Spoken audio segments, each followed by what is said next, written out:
Tonight, the number 2 Indiana Hoosiers step onto one of the most intimidating stages in college football, Happy Valley.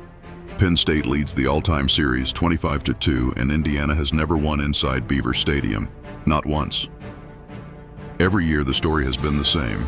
A whiteout crowd of 110,000, the noise, the pressure, the moment, swallowing visiting teams alive.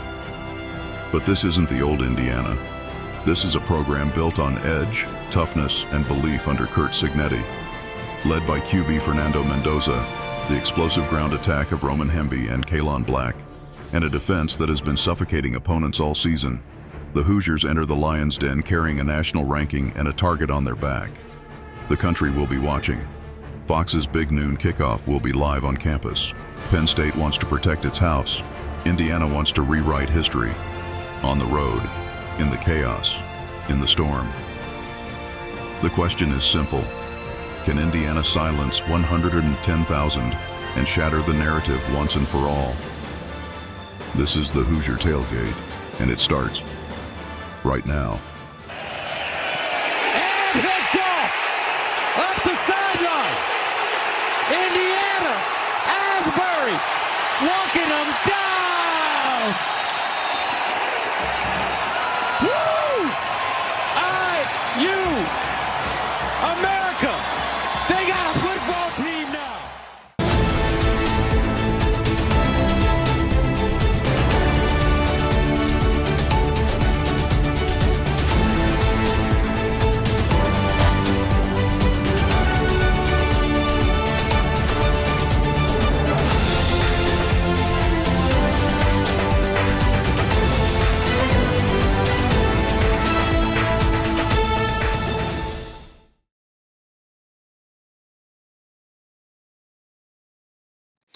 Good evening and welcome to another edition of Hoosier Tailgate here on thehoosier.com. I am the coach Shannon Griffith. Glad you could join us here this evening as we get ourselves prepared for the Penn State Nittany Lions on Saturday on Big Noon Kickoff.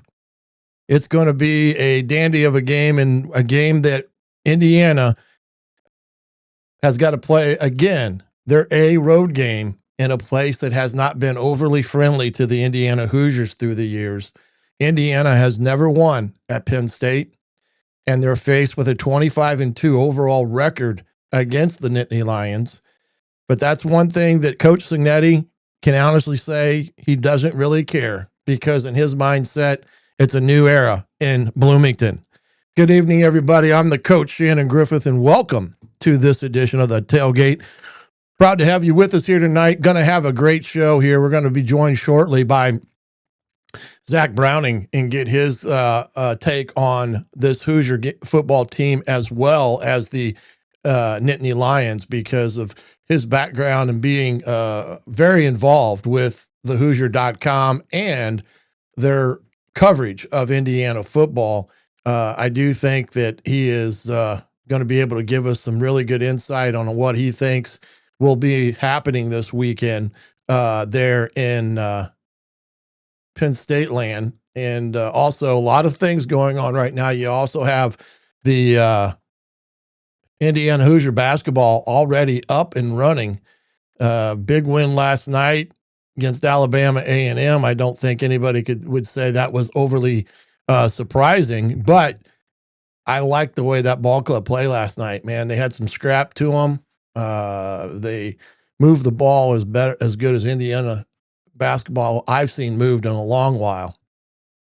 And so I do think it's going to be fun watching that group play this year. But our focus and attention again is Penn State. It's Big Noon Kickoff on Fox. Indiana and the Nittany Lions will be playing again in the national spotlight. This is known as what Penn State is calling a white stripe game. This is where they encourage their fans to wear white. Their whiteout game was already happened this year. It was against Oregon, and this game is a white stripe game. So they encourage as many people as possible to wear all white, and you're probably going to see a vast majority of Penn State fans in that gear. Now the question will be, will 100 and some odd thousand I think it's 110 now, fill the stadium there in Beaver Stadium on Saturday. That will be the big interesting thing to see because a team has underperformed. They are coming off a road loss at Ohio State and losing 4 in a row. And now the Indiana Hoosiers come to town, the number 2 ranked team in the college football playoffs. And this is a key resume builder for the Hoosiers. You know, if they can go into Nittany Lion Land and get a W, that's a huge benefit to their resume as they prepare for this ball game. We already talked about this. The college football playoff, Hoosiers are ranked number 2. Again, that's a snapshot in time. It's going to change quite frankly over the next 3 or 4 weeks as teams win and lose. Big game this week in Iowa City as you've got Oregon and Iowa teeing it up, and that will be an interesting ball game. You know, Oregon goes then there, the 9th ranked team, and Iowa is the number 20 ranked team in the college football playoffs rankings. So you can see huge game in Iowa City. That game is at 3:30, so that will follow the Indiana game on CBS, I do believe. So you can catch that game as well on Saturday. And then Penn State, we talked about this a little bit already. 3 of their losses were by a total of 10 points. Northwestern was 1 point. UCLA was 7 points. And then I can't remember who they played prior to that, was also like a 2-point loss. Or Northwestern, I said that already, didn't I? But anyway, they've lost 3 games by a total of 10 points. And it's amazing to think about that because that was very similar to the Indiana team of shoot, I'm blanking tonight. The era that before Signetti came in when Tom Allen was the head coach, they had lost a multitude of games by a touchdown or less. So again, good ball club in Penn State. They still got really good players. They got a really good defense as well. Offensively, they lost Drew Allert, and that still is a big thing when they're playing a young pup at quarterback. And again, right now, that should be 14.5, not 4.5 favorites right now for Indiana. In the betting line, the last time I checked, Indiana was a 14.5 point favorite in that game for Saturday. So we'll get things rolling here tonight. We're going to talk to Zach Brown here in just a second, as well as look into some of the things that are happening in and around this game on Saturday. The Arkansas Razorbacks, it looks like they have their coach picked already. Memphis head coach is going to Arkansas, and that may be announced later tonight. So there's another opening that will happen in the dominoes, so to speak. So things are moving, and it's hard to think that here's a guy that's going to take a job but still has 3 weeks of the season left at Memphis in that respect. But again, Indiana, things are going well. Hopefully we get Fisher and Sarratt back. Again, nothing has come out firmly one way or the other in terms of their availability for Saturday. I'm going with the positive that they will be ready to roll on Saturday with everything. And we'll talk more about that as well as what to expect from Penn State. But right now we're going to get over and talk to Zach a little bit on this game on Saturday. And we'll be back after that when that's complete to finish up the rest of the tailgate with some of the things we need to get talked about tonight, including the Coach Griff's film room. Now join us on the tailgate, Zach Browning from the Hoosier.com. Zach can catch all his articles and other items there on the Hoosier.com. Get over there and get your subscription today. Still a great deal. $1 off on the $1 for the first month, and then 50% off rest of the year, plus a subscription to The Athletic. And you'll get all the writings as these guys are now doing double duty with basketball season starting up, both the men's and the women's as well. So there's plenty of content there to be viewed. So Zach, appreciate you coming on. I know it's a busy time of the year, classes included, but we start out with this week a game that I think maybe a couple months ago when we sit down to do our group discussion about this Indiana football season and a look at the schedule.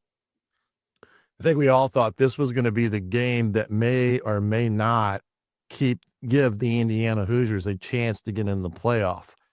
And 90 times have changed with the Nittany Lions. They end up firing James Franklin after a lackluster, about a 3-week period there. And they're still struggling, but 3 of their losses have come in for I think it was a combined 10 points. We're talking a score or less. It's kind of the same thing that the Indiana Hoosiers had a couple years ago under Tom Allen, where they just were close but not getting over the hump. But this game Saturday, I've said it before in the last week or so, is going to be a lot tougher than what some may think, even though Vegas has Indiana rolling in with a 14.5 point favorite. Yeah, this is the most talented team left on Indiana's schedule, and it's not super close considering Wisconsin and Purdue are the other 2 teams left on the IU schedule this season. But this is the team. I know it's a different team. It's really difficult to kind of pinpoint and predict and project what this Penn State team can do, because it's still generally, outside of the head coach, outside of the quarterback spot, it's still generally the same team that was ranked as the preseason number 1 or 2 team in the entire country. It's still the same defense that features 3, 4, maybe even 5+ future NFL players on the defense. There's 2 of the best running backs in the country on the offense. There's plenty of NFL talent on the offense, the offensive line, and the running back room. It just has fallen apart, though. And it's one of those things where the talent is there, yes, for Penn State. But since that loss against Oregon in overtime, I don't know if the vibe is different. I don't know if that game broke them. That might be a little bit difficult to say. But since that loss against Oregon, obviously you have James Franklin getting fired. Then against Northwestern, you have Drew Aller going down with a season-ending injury. Now you turn to Ethan Grunkmeyer as the quarterback, and this team just doesn't have the same juice. You mentioned they played a lot of close games, but given the talent that they have, quarterback or not, head coach or not, you'd still expect them to be able to compete and be able to beat teams like a UCLA team that Indiana destroyed, a Northwestern team that isn't very good. You'd still expect them to be able to compete and probably beat those teams just given the talent they have elsewhere on the football field, but that just hasn't been the case. It's a very, very weird situation going on in University Park with the Nittany Lions because, again, the talent is there at everywhere that's not the quarterback spot, and the head coach is obviously different, but the talent just hasn't been able to figure it out over these last 5 weeks. Yeah, it is kind of mind-boggling to think of it, and like you said, it's not the sense that maybe the Oregon game has had a humongous hangover or not. Losing those 3 games afterwards by a total of 10 points. There's something much deeper than just what's on the surface, because like they said, they just don't all of a sudden become a bad team. That is not the case. They've got, like you said, top tier talent. Katron Allen is probably one of the best running backs, not only the Big Ten, but in the nation, based upon what he had done previously coming into the season. But it is a strange thing that is going on in Happy Valley, which for me, looking at it, makes me even more concerned because you just don't know the pulse of this team or what they bring into the table, especially after losing to Ohio State. I mean, their chances of getting even into a bowl game have now dwindled quite significantly in that respect. But when you look at something like, Indiana's record that heads the Happy Valley this weekend, it's amazing there. When you look at this overall statistical black and white deal, 25-2, and I believe they've not won in Happy Valley at all in this era of football. The last win being during COVID era, 2020, I believe, when get at a empty Memorial Stadium at that time, and a 2-point play that Michael Penix, much debate still goes on about that play of whether he did or did not, get into the end zone. But these are the type of things when you look at it, it's quite remarkable what Penn State record has been against Indiana all time. Yeah, and this is still a place in Beaver Stadium that not only holds some of the most people in college football, but also is still one of the toughest places to play in college football. This is still a Penn State team. Now, this was pre-James Franklin firing. This was pre-Drew Aller injury. But it took 2 overtimes for Oregon to beat this Penn State team in this building where Indiana's going into on Saturday. This is still going to be the first time since James Franklin's firing, the first time since Drew Aller's injury that Penn State will play in front of their home fans. So I think that represents an interesting storyline and aspect to this game as well, because what does this crowd look like? On a typical Saturday, you'd say, oh, there's going to be 100,000+ people in Beaver Stadium on Saturday. You're going to have to silent count. It's going to be rough. This is going to be perhaps the loudest environment you play in all season. Now you're looking at a Penn State team that's lost 5 in a row, a Penn State team that was without its starting quarterback, without its head coach, and is searching for answers. And as you mentioned, on the outside looking in at even a bowl berth, they really need to kind of not win this game, but they have 4 games left. You have to win 3 of them to make a bowl game, most likely, if you're Penn State. What does the fan support look like? How close to 100,000 people do they get on Saturday?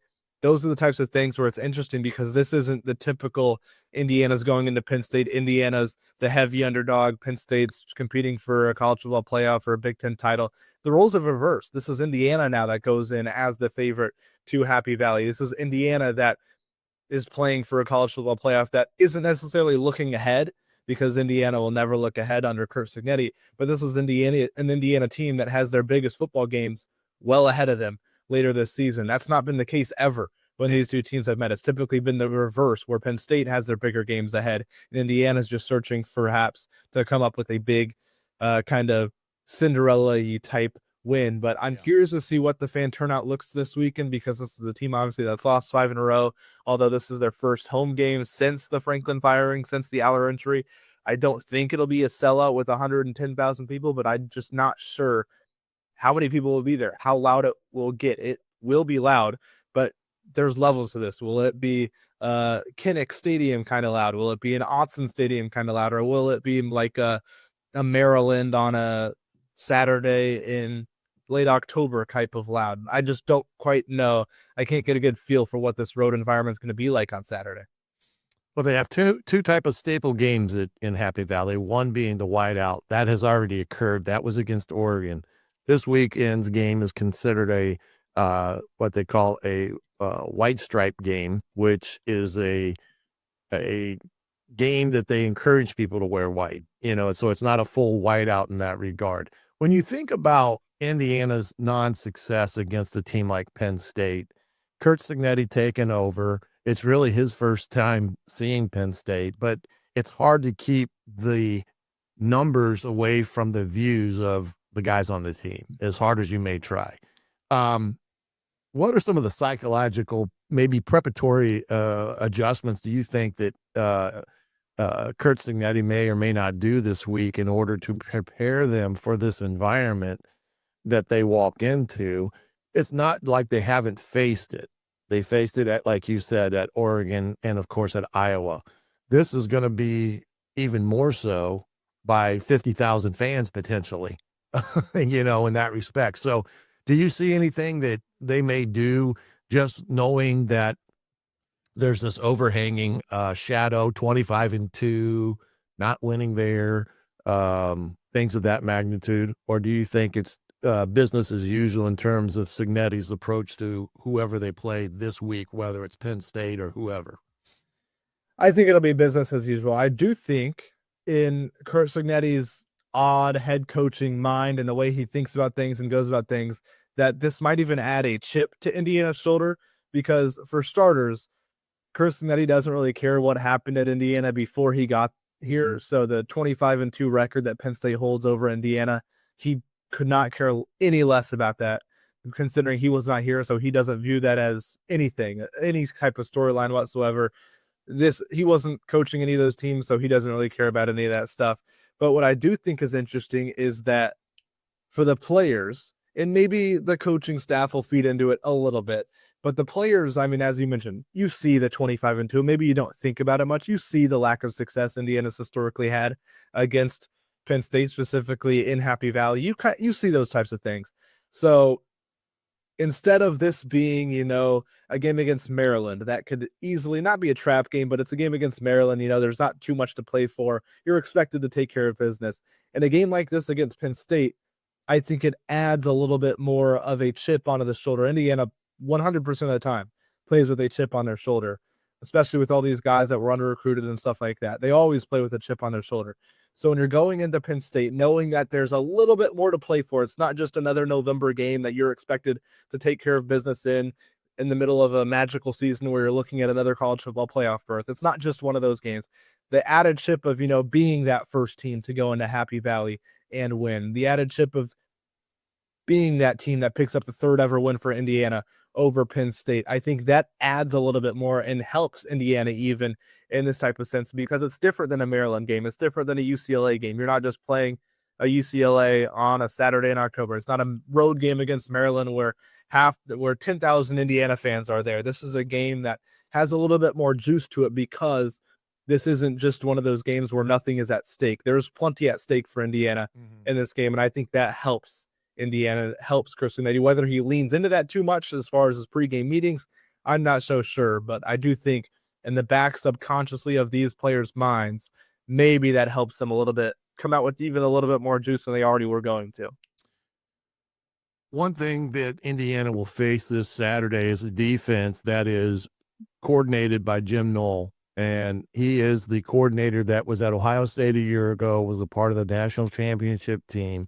And if people remember the Ohio State game from a year ago, he was pretty much a dominant coordinator against this Indiana offense. So it's not like he hasn't coordinated against them before. And quite honestly, he kind of knows what to expect. And he'll probably lean into some of that Ohio State game plan. If you're Indiana in this ball game, not being specific what an offense needs to do or a defense needs to do, what is the approach, do you think, from this team overall, Penn State, on what to do against this Indiana ball club? And the biggest thing that Indiana's done in the last 2 weeks, in my opinion, has got back to a running game that's created 263 yards, and then last week 363 yards against Maryland. What is it you think that this Penn State team is going to focus on either side of the ball? It's so tough, because if you look at the Penn State defense, let's look at things from their perspective. You really have two options. You can shut down the run, or you can try and shut down the pass. If you try and shut down the run and you stack the box, you've got a Heisman candidate and one of the more talented receiving corps, not only in the conference, but in the country, that has already shown they can pick apart Big Ten teams, top 25 teams like in Illinois, for 400 yards and 5 touchdowns. So they've already shown that they can beat you through the air. Well, if you try and take away Fernando Mendoza, maybe force the ground game to beat you, maybe you're Penn State and you think, we have the bodies, the 5-star type of guys up front in that front seven to try and limit Indiana a little bit. You might be able to think that way, but this is an Indiana team that even against Oregon was able to run the ball relatively successfully. That this team has shown that they can run the ball pretty much into anybody in the country. Iowa, they struggled a little bit, so maybe that's your approach.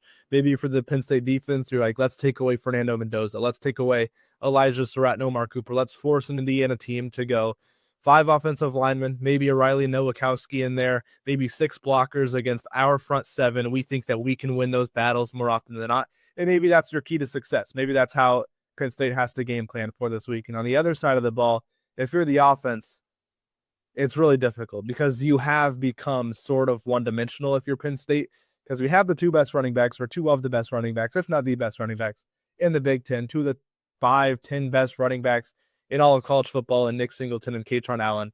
Ethan Grunkmeyer hasn't been good. I think it's 3 interceptions to 1 passing touchdown since taking over as a starter for Drew Aller. Your receiving core is improved from last year, but still not a great receiving core. So you're going to have to try and run the ball. Indiana knows you're going to try and run the ball. Everybody knows you're going to try and run the ball. So Indiana is going to be able to stack against that. And at that point, it's just going to become, can Penn State run the ball 50 times and have success? If they can't, the offense for Penn State might be in for a long day. So I think that's where the struggle will really come out. I think the Penn State defense might do a decent job against Indiana if they try and really hammer home and really force Indiana to run on that front seven, which again, it's a talented front seven with plenty of NFL talent among those guys up front. Maybe Penn State can have some success defensively, but offensively, I really struggle. If I run through every scenario in my head, I really struggle to see a way where Penn State is able to do much offensively just because they're so one-dimensional with how Ethan Gruckmeyer hasn't really been able to pose much of a threat in the passing attack. So time will tell. It'll be interesting to see, but Indiana's favored for a reason, and I expect that to probably play out that way on Saturday. Yeah, and the other thing that was mentioned in Monday's presser at Penn State was they are going to throw the ball deep. They're not taking enough shots down the field according to the head coach. So that is one thing that they are going to emphasize this week. So you can kind of bet that that is going to be on the forefront of Coach Haynes' mind when he starts looking at this offense. And like you said, they've struggled. Defensively, they've given up, I think, on average, like 154 yards on the ground and pretty much equally on the pass defense. So this is a defense that is capable of doing what an Iowa did. And right now, that's the best team that's defend Iowa is against Indiana thus far this year. I think Indiana learned from that ball game on what they needed to do to expand the offense in that respect. Hey, let's last get a couple questions here. We'll get you out of here. But college football playoff rankings were released on Tuesday night. And not too much of a surprise when you really take a hard look at, who was what in this ranking and such. But I know there was a lot of debate on the resume aspect of things. Many people thought A&M should have been ranked number one based upon their resume. There was even Indiana mentioned in that equation based upon beating two top 10 teams already in this 2025 season. I didn't see anything here that overly surprised me. What was your take on this release, knowing that this is just a snapshot in time? Yeah, that's where you got to really understand the importance. It's November 4th. The actual selection show isn't for over another month now. So this wasn't really an important rankings release for some teams. It was for others. If you think about Notre Dame pretty much found out that they're going to make the college football playoff last night on Tuesday, because with them sitting at 10 in the rankings, they're probably not going to lose another game this season. I know they play number 24 Pitt later this year, but they're probably not going to lose another game this season. So if they win out, they're going to be in the college football playoff. So Notre Dame found that out last night. Texas found out their standing and how close they are to the college football playoff last night. A team like Miami, they found out they're probably not going to make the college football playoff last night. So those teams found out things that was important for them. But if you look at the top, you look at Ohio State, Indiana, Texas A&M, Alabama, those teams didn't learn much. For those teams specifically, again, you're not looking ahead to championship weekend, but their seasons and their seedings and where they're at in the college football playoff will come down to championship weekend. If you're Ohio State and Indiana, whichever team wins that Big Ten championship game, assuming both go into that game undefeated, and you're looking at those two teams, whoever wins that game, again, assuming they're both undefeated, that team will be the number one overall team in the country, most likely. The loser, probably number 3 or number 4. If you're Texas A&M and Alabama, assuming both of these two teams win out, again, they've got some tough games on their schedule left this season. I know Alabama's got Oklahoma. But if you assume both of those teams win out the rest of the year, they go into the SEC championship, the winner of that game will probably be the number 2 team in the country, with the loser being 3 or 4, depending on what they do with the Big Ten runner-up and the SEC runner-up. So I think these rankings don't really matter for those top 4 teams, because ultimately everything will change and everything will be determined on championship weekend between those top 4 teams you see on your screen right there. It's interesting that Illinois isn't on this. You see Iowa's on this list. at number 20. So that's a technical top 20 win according to the committee for Indiana. Oregon is a number 9 win. So technically, if you're looking at this, I think the best win in the country goes to Alabama because they beat Georgia. And then Indiana would have, I think, the second best win in the country by technical terms because they beat number 9 Oregon on the road. So if you're looking at those things, those point in the favor of Indiana. But again, conference championship weekend will kind of bear everything out for those 4 teams at the top. All right, Zach, good to get your input on that. And we look forward to the rest of the week to see what you come up with there on the Hoosier.com. Do not forget to get that subscription. Zach, again, appreciate you so much for coming on, buddy. And we'll get you back here again sometime. Appreciate you for having me. You bet. Zach Browning, Hoosier.com. We'll be back with more Hoosier Tailgate right after these messages. If you haven't signed up for BetMGM yet, use bonus code on3, and you will get up to a $1,500 first bet offer on your first wager with BetMGM. Here's how it works. 1. Download the BetMGM app and sign up using bonus code on3. 2. Deposit at least $10 and place your first wager on any game. 3. You will receive up to $1,500 in bonus bets if your bet loses. Just make sure you use bonus code on3 when you sign up. Make this college football season 1 for the history books. Make it legendary. Don't forget, if you haven't signed up for BetMGM yet, use bonus code on3 and get your $1,500 first bet offer today. See BetMGM.com for terms. 21 plus only. U.S. promotional offers not available in New York, Nevada, Ontario, or Puerto Rico. Gambling problem? Call 1-800-GAMBLER available in the U.S. Call 877-8-HOPNBY or text HOPNY 467369, New York. Call 1. Welcome to the Indiana football postgame I'm show. not sure what happened there, man. I tell you, that thing was blaring in my ear. But I want to thank Zach Browning for coming on and giving his insight into, this weekend with the Penn State Nittany Lions and such. But again, Indiana setting really well right now overall in things and facing these Nittany Lions right now in a game that will be a tough road contest for Indiana, but we'll find out pretty soon what all that entails on Friday night. Wanted to look at a couple things here. Now join us on the tailgate, Zach Browning from I have no idea what is going on here. Zach can catch all his articles and other items there on the Hoosier.com. Get over there and get your subscription today. Still a great deal. Oh, man, me and my challenging fingertips, I guess you could say, in that respect. Let's go to some of the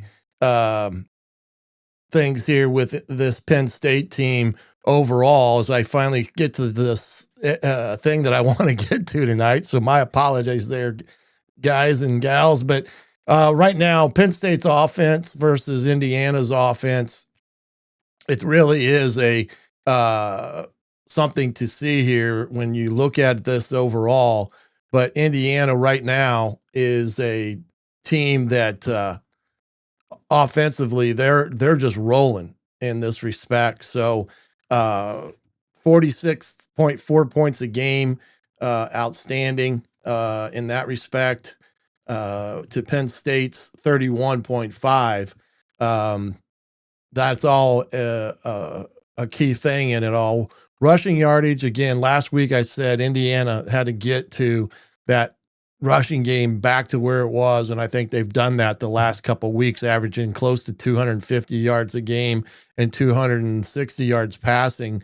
That in itself right there is a good day at the office. Rushing-wise for Penn State, 155.3, and then, of course, 180 through the air.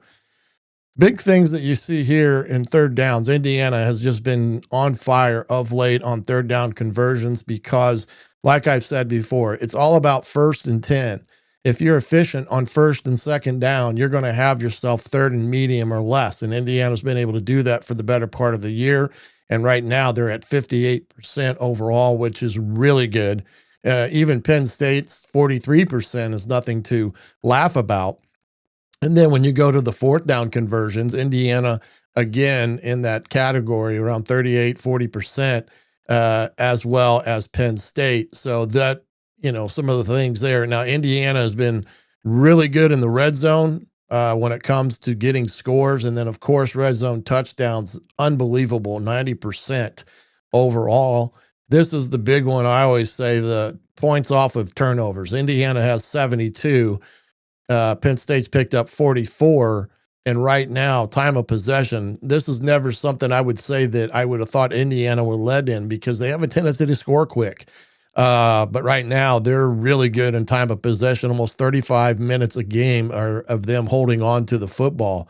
And that is phenomenal. When you look at these two defenses right now, there are some similarities, but I think a lot of it has to do, they've been on the field quite a bit at Penn State. They're surrendering 21 points a game. 160 on the ground, 166 through the air, while Indiana, as you can see, one of the top 3 defenses in the country, 10.8 scoring defense, 80 yards rushing on the year, 168 through their pass defense. And again, third down situations, Indiana defense has been phenomenal. 24%, 24 of 102. That is just a remarkable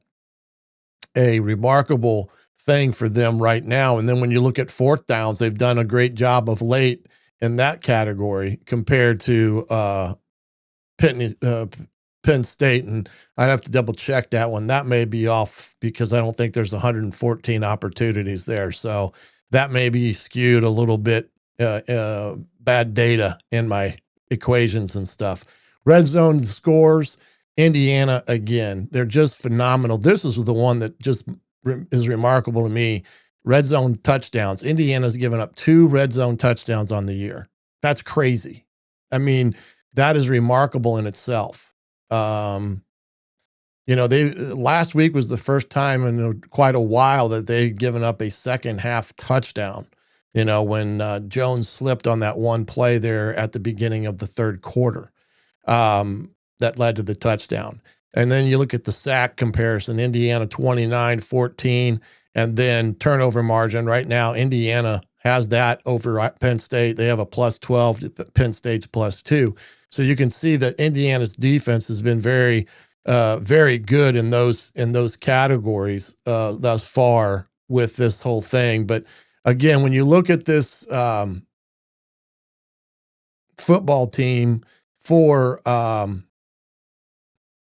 Penn State, this Grunkemeyer kid is a young kid. This will be, I think, his third start coming up. His first start was against Iowa at Iowa. So he had 2-game starts there that were pretty brutal. After that, he had Ohio State, of course. And this is going to be his third overall start. He's out of Olentangy in Ohio. But right now, 3 interceptions on the year. He's a redshirt freshman. And he stepped in for Aller when he got hurt against Northwestern earlier in the year. So that's one thing to think of in that respect. But when you look at it all, he is a kid that's capable. But right now, with his youthfulness, it's been very difficult for him to get on track. Now, here's the dude that's the beast of the whole thing. This is Katron Allen. Katron Allen is a dynamite player. He's almost got 3,000 yards rushing on the year, 690 or 2,000, almost 3,000 in his career. Excuse me. And then right now he's averaging about 5.8 yards a carry. He is a guy that Penn State can, have him carry the load, and he's going to put it to you when he can. And he's a thing that Indiana's defense is going to have to be responsible in terms of their tackling and wrapping this kid up, because he will break tackles, and he's shown that in his career, and he still can do it in that respect. But he's been a workhorse for Penn State for 3 years now. When you look at their wide receivers, they went out in the portal and got guys. They were very, very average at the receiver spot last year. They went out and got the Pena kid from Syracuse. He had 941 yards last year for Syracuse and 9 touchdowns. Right now, his productivity is really not that great. Only 8.9 a catch, 1 touchdown, 232 yards.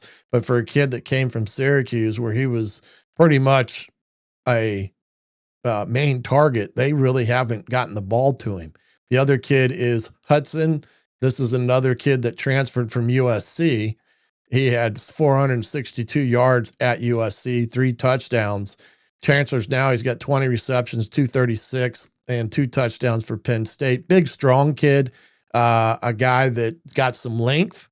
And, you know, I wouldn't say that he isn't a guy that can't go down the field on you, because I think he's got the length to do that. The other young kid is Devontae Ross. This is a kid that transferred from Troy. And again, he had over 1,000 yards last year at Troy in receiving, right now at 281 for the offense there at Penn State. So you can see the 3 guys that they've gotten, 2 of the 3 have really, I'm not going to say underproduced, but just haven't had the targets that they're accustomed to when they came to Penn State. So that in itself has been a problem with this Penn State offense in terms of their overall productivity. On the defensive side of the ball, Campbell, this linebacker, transferred from North Carolina a year ago, and you can see he had 76 tackles a year ago, 10 and a half, that should be tackles for loss, 6.5 sacks. And right now, when you look at his stats, he's done pretty well. He leads the team in tackles. He's right there in TFLs, and he's also got 2 sacks. So he's a very, very capable linebacker, and Penn State has been known in years past as linebacker U. I mean, they've had some phenomenal linebackers come out of Penn State. This DeLuca kid is another linebacker. He is a 3-year starter. Good player.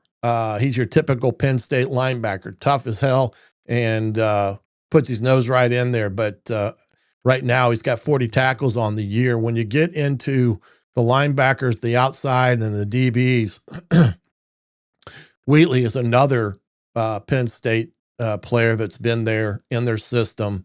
Overall, right now, you know, he's got 45 solos, 10 TFLs, and 6.5 sacks. Right now, he's only got 1 TFL and 1 interception. So again, he's had a very good career at Penn State. This year, he's kind of come up a little short on things. This is the kid that's this guy's a big time dude. This Sutton kid is a beast. He's got 5.5 TFLs this year, 2 sacks already, but he's a big time edge player, and he's big, strong, and come off the edge with some authority. So Indiana's tackles will have bring a lunch pail, because this kid is going to be right on top of you every time. And he's a guy that can change a ball game as well. And then the other kid for them is the Rojas kid, another one of their backers. He has started 16 games in his career. And this year he's having a pretty good year in TFLs and sacks when you look at it. And a year ago, he had 3 interceptions in 2024. He had a great year a year ago. So you've got a defense there with this group that can really get it done on the field, but they've struggled. I mean, they have struggled to do that in a lot of ways on defense under Jim Knoll, who was the coordinator that came over from Ohio State. And they've struggled this year on many different occasions. But they're a team that can get it done real quick because they've got the players to do it. And in that first half against Ohio State, they actually played pretty good. You know, it was 17-14 at halftime, right where they needed to be. And in the second half, the wheels fell off for whatever reason. And Ohio State was able to open up on them in that ball game. So that was one of those things that Indiana is going to have to know, that this is a ball game that they're going to have to go in and fight and win for it overall. When you look at some of these Big Ten standings right now, as I try to get this thing to move up a little bit, and it's not doing it for me. There we go. We know where they stand overall in the conference at 6-0. as of today, them with one game up on Ohio State. So pretty well in that regard, setting pretty in that respect when it comes to that. And then, of course, in the FPI rankings and such, that Indiana does quite well in all these different categories when it comes to the Big Ten aspect of FPI. So Indiana right now, 27.4. And if you look at Penn State, they're down here at 12.5. They are 3-5 overall. They are in jeopardy of not becoming bowl eligible this year, which would be crazy to think in that respect. But they are 12.5 overall. And in the power index, they're considered a 22 ranked team. So it will be interesting to see Saturday with this Penn State team where their heads are. That's the thing that I think ultimately comes to the equation is where they at mentally as a football team in that respect. So let's take a look at some film here in the Coach Griff's video room as we see this stuff, and we're getting, get some offense and get some defense in this, and just show some things. Now, this deep offense, for the most part, they were in a lot of junky formations and stuff. Remember, we had them against a video for them against Oregon, and you can see here where they just basically go from a very wide set, and Oregon is changing. And this is what Andy Kononecki wants. He wants a defense to have to move around. Now, I don't anticipate them to do a lot of this. I think they've gotten to the point now where where less is better in their aspect of their football team and not have to do a lot of this jumping around and stuff. So I don't look for that. But again, this is when Drew Aller was with them, and you can see that they had to try to get Ross the ball on the perimeter. And this is the thing that Indiana is going to have to be aware of, is how can they stop perimeter runs and what they like to do offensively. I think their offensive line has kind of been some of their weakness this year. I don't think it's been as strong as they've had at Penn State over the years. And, I think in some respects that has hurt them with what they wanted to do with the football and everything. So you see some of this stuff with them, but they can get in their base stuff.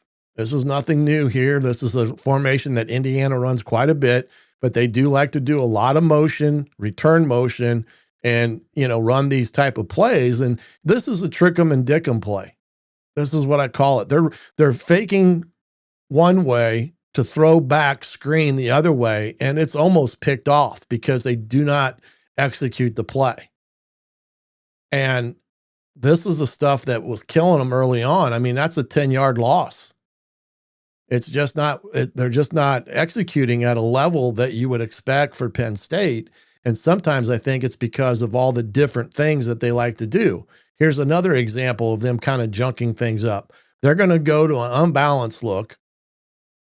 This is a 1st and 10 run, and they're going to go to a wildcat set where they take the quarterback and move him out to get the ball in Katron Allen's hands. Don't disagree with that.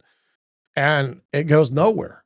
And they do all that junk, and it doesn't help them anywhere. And why I like the concept, and I understand it, they're trying to put the ball in their best player's hand. They're getting beat across their face. Watch the tackle here. This is the type of stuff that can't happen. He gets beat across his face. That play's done right there. That play is completely over. And Oregon does a great job of jamming it up. So there's a lot of that. Then they went to UCLA. And this is after the Oregon game. They kind of came there with a little bit better mindset in terms of what they're going to do. And this is just basic offense here. Just a standard drop back, all progression looks. He's checking outside to inside. He finds his check down guy and makes the play, but then they turn the ball over, and UCLA, I think, recovers this one. But again, I do think that losing Aller has hurt them mightily. Now, I haven't been a big Drew Aller fan, not because he's not a good quarterback or a great kid. I just don't think he's as good as everybody wants him to be. And I think they put a lot of pressure on him to be something he's not in some respects.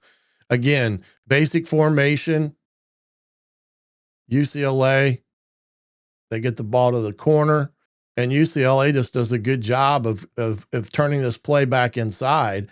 But Penn State was able to get the first down there by getting the ball to the perimeter.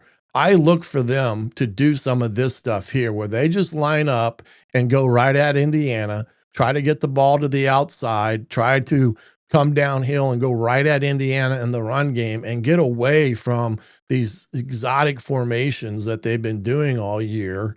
And because I think they are better when they just line up and do things. Now, this is nothing new. I mean, this type of motion and stuff, it's back to a normal formation. But again, it's simplistic and it sets the picture for the quarterback. And when you got a young quarterback, the one thing you don't want to do is confuse him by doing too much of moving around. It's not good on the picture of it. And then, this is what they're missing right now is those type of throws and those type of execution on the perimeter. Again, here they are in a base formation, base look.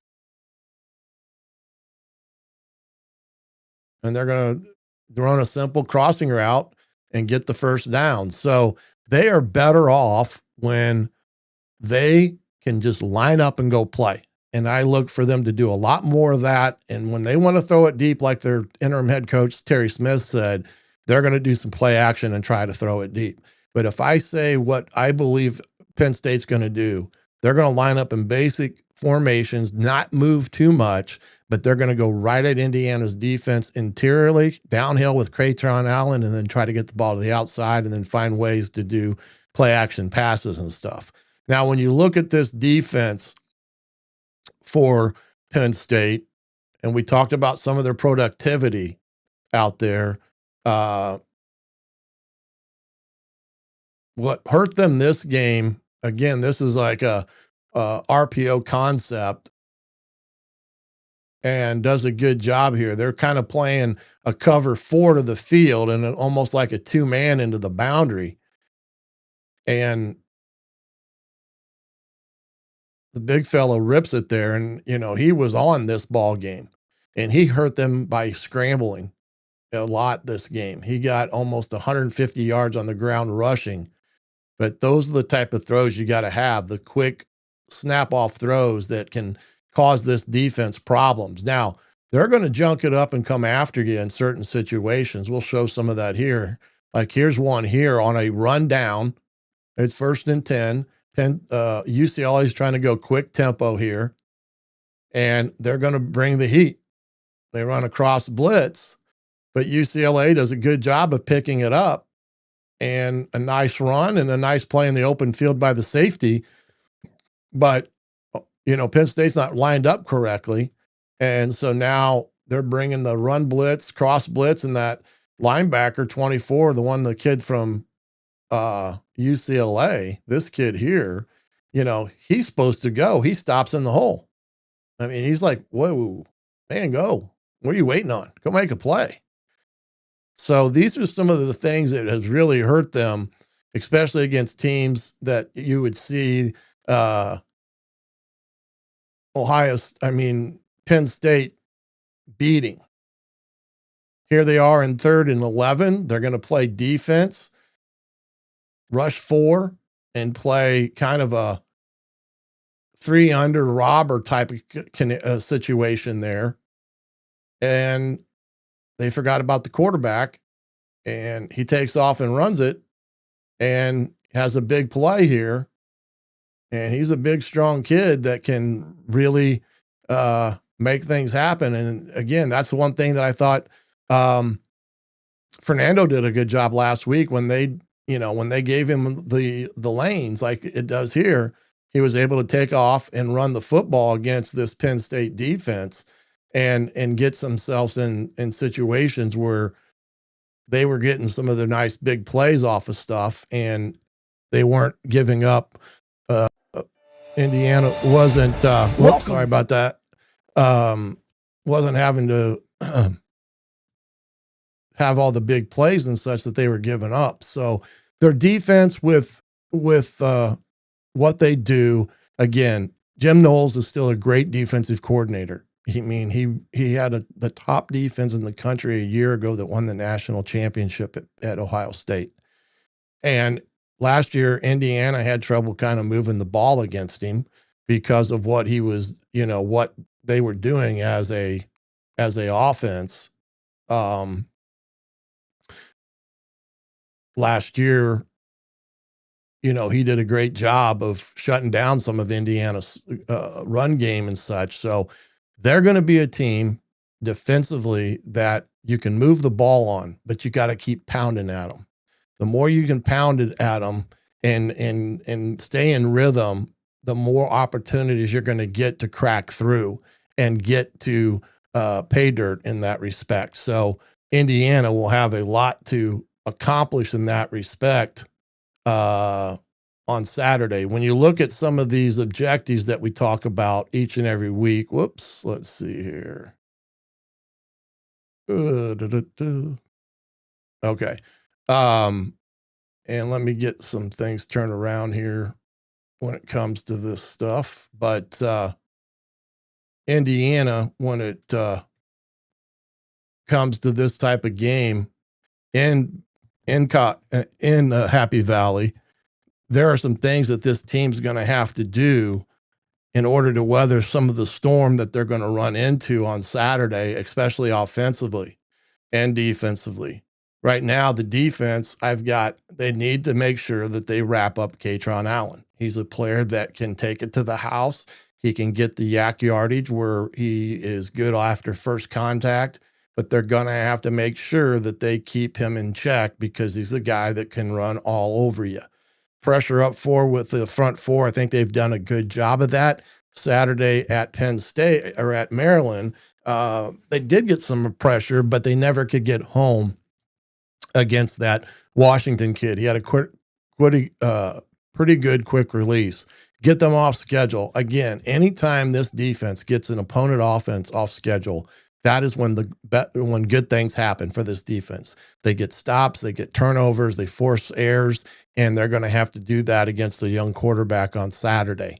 Win the money downs as they've done already this year. Again, it's a you keep pounding it at home, but these are the things that help you win on the road. They've got to hold them to under 100 yards rushing and 175 passing. I think if they can do that and win the turnover battle, I think the defense is in pretty good shape on Saturday. When you look at the offense and what they've got to be able to do as well, I say poise under fire. What does that mean? Well, last Saturday was a prime example of it. Their first two series weren't great. You had a pick and a negative 16 yards in two series at Maryland. But they were either able to weather the storm, settle down, and get things rolling. The same thing at Penn State on Saturday at noon is Penn State is going to come at them full barrel. And Indiana is going to have poise and not get too wrapped up into whatever the crowd noise is or things like that. They got to keep their mindset and their focus on what the task is at hand.